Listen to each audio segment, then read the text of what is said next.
হিন্দ বন্ধুরা, আজকে আমরা আলোচনা করব তোমাদের মনের প্রশ্ন। তোমাদের কমেন্ট সেকশানে যে প্রশ্নগুলো করেছো, কমেন্ট সেকশানে যে জিনিসগুলো তোমরা জানতে চেয়েছো, আজকে সেই বিষয়ের প্রশ্নের উত্তর দেব। দেখো, সমস্ত কোয়েশ্চেন যা যা তোমরা কমেন্ট সেকশানে বলেছো সেগুলো সমস্ত কিছু উত্তর দেব। যে কোন বিষয়ের কী পরীক্ষা রয়েছে, কীভাবে দিতে হবে, সমস্তটাই উত্তর দেওয়া হবে। একটা ইউজার লিখেছে @halfmoon_i3d বলে। জানি না ইনি ভদ্রলোক না ভদ্র মহিলা। তো ইনি একটা কোয়েশ্চেন দিয়েছেন, তো কোশ্চেন বলেছেন।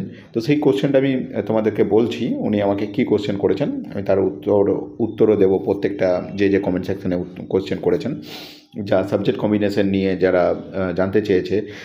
আজকের এই ভিডিওটা শুধুমাত্র তাদের জন্য যারা বিশ্বভারতীতে ভর্তি হতে চায়, ইউজি 2025কে টার্গেট করছে, শুধুমাত্র তাদের জন্য। অনেকের সাবজেক্ট কম্বিনেশন নিয়ে এখনও পর্যন্ত ডাউট রয়েছে, তো সেই প্রত্যেকটা বিষয়ের ওপর আজকে তোমাদের ক্রিস্টাল অ্যান্ড ক্লিয়ার করে দেবো। এরপরেও আগে অলরেডি একটা ভিডিও দেওয়া হয়েছে, সেই ভিডিওতে সমস্ত কিছু বলেছি। তারপরেও যেগুলো ডাউট আছে সেগুলো বিষয়ে আমি বিস্তারিত আলোচনা করে দেবো।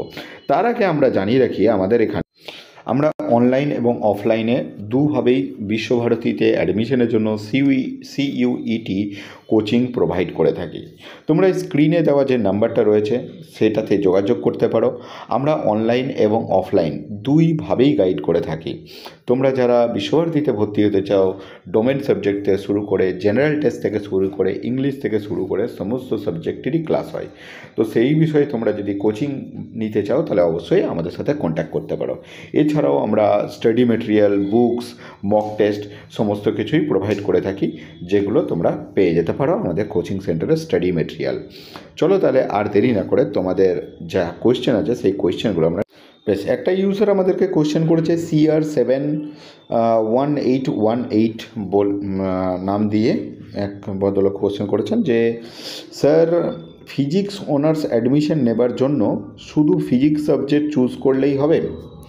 দেখো, CR71818 তোমায় বলছি যে হ্যাঁ, ফিজিক্সের জন্য শুধুমাত্র ফিজিক্স নিলেই হবে। আমি যে ওয়েবসাইটটায় এখন রয়েছি সেটা হচ্ছে ডিপার্টমেন্ট অফ হায়ার এডুকেশনের কমন ইউনিভার্সিটি এন্ট্রান্স টেস্ট, অর্থাৎ সিইউটি ইউজির জন্য, যেটা আমি বিশ্বভারতীর তোমার ইয়েটা খুলেছি।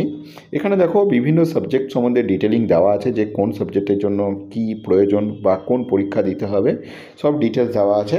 তার মধ্যেই তোমাকে বলে রাখি, হ্যাঁ, ফিজিক্সের জন্য শুধুমাত্র ফিজিক্স এক্সামটা দিলেই হবে। নেক্সট ইউজার কি বলছেন? নেক্সট ইউজার তারপরে আরেকটি কোশ্চেন করছে। সে কোশ্চেন, হ্যাঁ, CR7 আবার কোশ্চেন করছে যে আমি যদি আরও এক্সট্রা কেমিস্ট্রি, ম্যাথ নিই তাহলে মেরিট লিস্টে কীভাবে আসবে ফিজিক্স অনার্সের জন্য? দেখো, ফিজিক্স অনার্সের জন্য ফিজিক্স অনার্স তুমি যদি অ্যাডমিশন নিতে চাও, সেখানে কেমিস্ট্রি বা ম্যাথের কোনো সম্পর্ক নেই। সেখানে তুমি ফিজিক্সে যে ডোমেন সাবজেক্টে তোমার পরীক্ষা হবে ফিজিক্সের জন্য, সেই সাবজেক্টে তুমি 250তে মানে 250 মার্কসের মধ্যে কত পাচ্ছ সেই অনুযায়ী তোমার মেরিট লিস্ট তৈরি হবে। সেখানে কেমিস্ট্রি বা ম্যাথ তোমাকে কোনোভাবে হেল্প করতে পারবে না, বা তোমাকে ডিমেরিটও করতে পারবে না কোনোভাবেই। সেটা তোমাকে, আমি এক কথায় বলবো, তোমার যদি ফিজিক্স টার্গেট থেকে থাকে তুমি ফিজিক্সটাকেই নাও, ফিজিক্সটাকে নিয়েই তুমি টার্গেট করো, তোমাকে অন্য কিছু করার দরকার হবে না। নেক্সট আরেকজন বলছে কেমিস্ট্রির জন্য, এটা করছে কেউ কোশ্চেনটা জয়ন্ত ঘোষ 5046, জয়ন্ত ঘোষ 5046 বলছে যে কেমিস্ট্রির জন্য জেনারেল অ্যাপটিটিউড টেস্ট লাগবে না তো? একদমই তাই না, কেমিস্ট্রির জন্য শুধুমাত্র এটা ডোমেন সাবজেক্টের মধ্যে পড়ছে কেমিস্ট্রি, তো কেমিস্ট্রির জন্য তোমাকে জেনারেল অ্যাপটিটিউড টেস্ট দেওয়ার দরকার নেই। নেক্সট ইউজার কে আছেন 8586 বলে একজন ইউজার লিখছে, স্যার বলছি যে কেমিস্ট্রিতে জিএটি নিতে হবে? না, একদমই নেওয়ার দরকার নেই, কেমিস্ট্রির জন্য জিএটি নেওয়ার প্রয়োজন নেই। নেক্সট ইউজার কে আছেন হাফমুন i3d, যেটা প্রথমেই বলছিলাম আমি।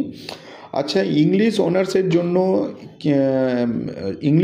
জন্য এক্সাম দিতে চাইলে সিলেবাস কি, কোন বুক পড়তে হবে এবং কি পড়তে হবে একটু যদি বলেন। দেখো প্রথমত ইংলিশ, আমি দেখো এখানে তোমরা স্ক্রিনটা একটু লক্ষ্য করো, বিএ ইংলিশ। ইংলিশের জন্য তোমাকে দুটো এক্সাম টোটাল দিতে হবে, একটা হচ্ছে জেনারেল ইংলিশ এবং জেনারেল টেস্ট বা জেনারেল অ্যাপটিটিউড টেস্ট। এবং তোমার এলিজিবিলিটি হতে হবে এইচএসে 75% মার্কস তোমার এগ্রিগেট থাকতে হবে এবং 75% মার্কস ইন জেনারেল ইংলিশ। এবং তোমার যে এইচএসে যে ইংলিশ সাবজেক্টটা ছিল সেখানেও 75% মার্কস তোমাকে কিন্তু থাকতে হবে, এটা মিনিমাম ক্রাইটেরিয়া।